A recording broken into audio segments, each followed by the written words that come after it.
રાજકોટ જિલ્લાના ઉપલેટામાં માવઠાની આગાહીને પગલે આવ્યો વાતાવરણમાં પલટો।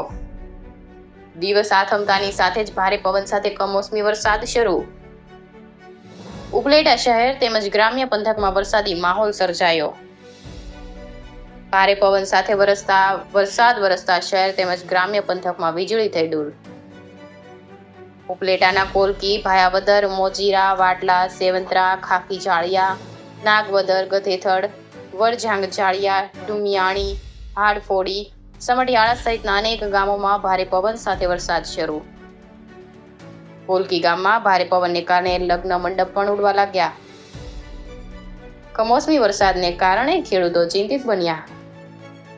રિપોર્ટ જગમાસુવા, રાજકોટ જિલ્લા બ્યુરો, ઉપલેટા।